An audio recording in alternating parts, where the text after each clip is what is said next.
जी अस्सलाम वालेकुम CSS PMS वालों, आप सब कैसे हैं? खैरियत से होंगे। This is Makhdoom Malik Sardar from the platform of the perspective institute. सोचा है कभी कि क्यों 97% लोग ऐसे में फेल हो जाते हैं, 97-98% लोग ऐसे को क्यों नहीं पास कर पाते? मैं बताता हूँ क्यों नहीं कर पाते। सबसे बड़ी वजह ऐसे को ना पास करने की वो ये होती है कि या तो वो जो टॉपिक है उसकी सिलेक्शन गलत कर बैठते हैं, या उनको ये नहीं पता होता कि ये टॉपिक हमने उठा तो लिया है, हम इसको उठाने के बाद इसके साथ लिखें कैसे, क्या करें। तो जो जिसका जैसे दिल करता है उसको लिखना स्टार्ट कर देता है। क्या कभी ने किसी आप में से किसी ने कभी ऐसा इस पर सुना है या देखा है कि अगर कोई बंदा एक बिल्डिंग बनानी चाह रहा है तो वो 3 फ्लोर बनाने के बाद सोचे कि हाँ भी इसका तो मैंने नक्शा क्या बनाना था, मुझे तो वो अप्रूव करवाना चाहिए था, इसका जो है ना वो सारा ये आर्किटेक्चर जो है ना वो मैंने डिज़ाइन पहले नहीं किया। तो ये हमारे CSS के स्टूडेंट्स के साथ होता है, PMS के स्टूडेंट्स के साथ होता है। हम उसको उठा के बैठ जाते हैं एक एक स्टेटमेंट को फिर वैसे ही लिखना शुरू कर देते हैं जो हमारे जहन में आ रहा है, हम उस पर ब्रेनस्टॉर्म कर रहे होते हैं और जो मुख्तलिफ चीज़ों को हम एक्सपेरिमेंट कर रहे होते हैं। बट जो मेच्योर एस्पायरेंट है, जो सीजनड एस्पायरेंट है, वो बिल्कुल ऐसा नहीं करता। वो क्या करता है, वो ये देखता है कि स्टेटमेंट मुझसे डिमांड क्या कर रही है। वो according to the demand of the statement वो अपनी चीज़ों को तय करता है। और स्टेटमेंट्स के से कैसे अंदाज़ा होगा कि ये किस टाइप का ऐसे है, और अगर हमें पता चल गया कि इस टाइप का ऐसे है तो फिर हमें उसके स्ट्रक्चर को पता होना चाहिए कि इसमें हम कैसे चीज़ों को लिखते हैं, कैसे मैनेज करते हैं। तो आज हम डिस्कस करने जा रहे हैं 3 टाइप्स ऑफ ऐसे जो कि CSS और PMS में मल्टीपल टाइम्स पूछे जा रहे हैं। उनमें सबसे पहला है एक्सपोजिटरी ऐसे। व्हाट इज एन एक्सपोजिटरी ऐसे? Expository essay is the essay in which we inform our reader about something new, या हम कोई डेवलप्ड फैक्ट्स हैं उनके बारे में जस्ट इंफॉर्मेशन दे रहे हैं उनको, हम कोई नई चीज़ या अपनी एनालिसिस नहीं दे रहे। तो ये आप इसको ये कह सकते हैं ऐसे टॉपिक कि जिसमें सिर्फ you have to inform the people, your reader, about the statement, उसको हम एक्सपोजिटरी बोलते हैं। मैं इसकी मिसाल देता हूँ कि एक ऐसे आया है CSS में, इम्पैक्ट्स ऑफ ग्लोबल वार्मिंग। फिर उसके बाद एक और ऐसे आया है, pros and cons of information technology. ये सारे इस किस्म के ऐसे कि जिसमें you have to explain what different impacts of a certain thing is, what are the benefits of that thing, what are the pros and cons related with it।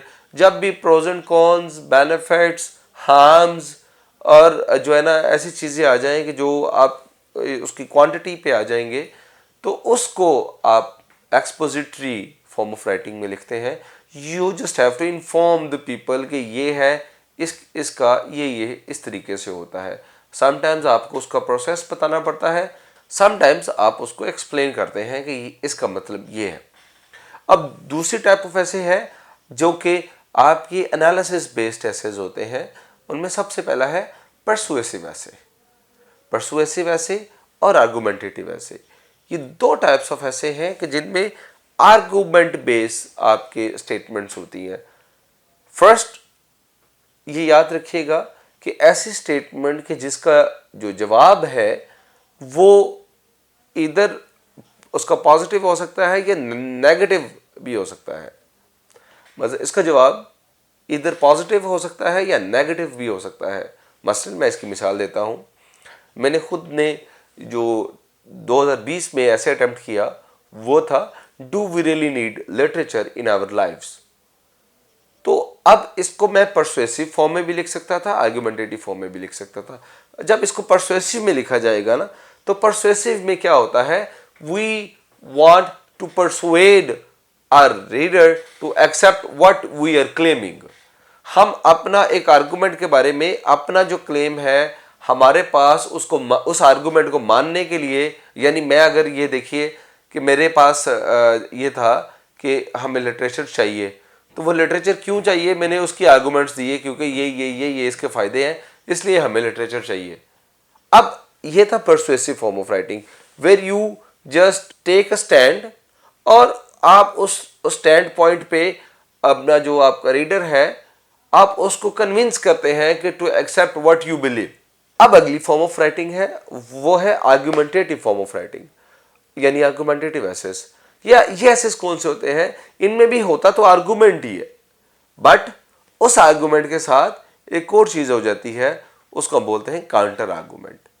इसमें आप सिर्फ परसुएड नहीं कर रहे, आप इसमें एक चीज के बारे में, जैसे अगर मैं आपसे पूछता हूं gender equality is a math, एक स्टेटमेंट आपको आ जाती है। अब आप उस स्टेटमेंट को, ये इधर you can go with the statement और you can go against the statement. तो आप अपना पहले स्टैंड पॉइंट अपना लेंगे, फिर उस स्टैंड पॉइंट पे जो आपके पे काउंटर करने वाले जो लोग हैं, जो उस बात से इत्तेफाक नहीं करते, वो फिर जो है ना उनका क्या क्लेम है, पहले आप उनका क्लेम बताते हैं कि बाज लोग इस चीज के बारे में ये सोचते हैं, फिर उस उनका क्लेम बताने के बाद you prove them wrong with your logical argument, with the logical facts and figures, with your logical supports। तो लिहाजा इसमें आप आर्गुमेंटेटिव फॉर्म ऑफ राइटिंग में क्या हो रहा है, you get an argument in a topic, आप उस पर पहले काउंटर अपना ये पहले आर्गुमेंट बताते हैं कि इसके मुखालिफ क्या सोच रहे हैं, फिर आप उनका काउंटर आर्गुमेंट देते हैं कि वो जो सोच रहे हैं इसके बारे में वो गलत है, असल में ये है। अगर आपके आर्गुमेंट में कन्विक्शन है तो आपकी राइटिंग बहुत अच्छी हो जाती है। मेरे ख्याल में ये जो मेरी आज की बातें थी आपके लिए जो काफ़ी हेल्पफुल रहेंगी, और हम इंशाल्लाह मज़ीद इस पे वीडियोस बनाएंगे और आप लोगों की रहनुमाई के लिए हम हाजिर हैं। आप हमारा इस एकेडमी का नंबर ये आपके पास चल रहा है, इस पे रब्ता कर सकते हैं और अपनी क्यूरीज, आपके क्वेश्चंस मेरे तक आ सकते हैं। मुझसे कुछ भी पूछना चाहें तो आप, ये हमारा नंबर आपकी स्क्रीन पे चल रहा होगा, आप इस नंबर पे हमसे रब्ता कर सकते हैं।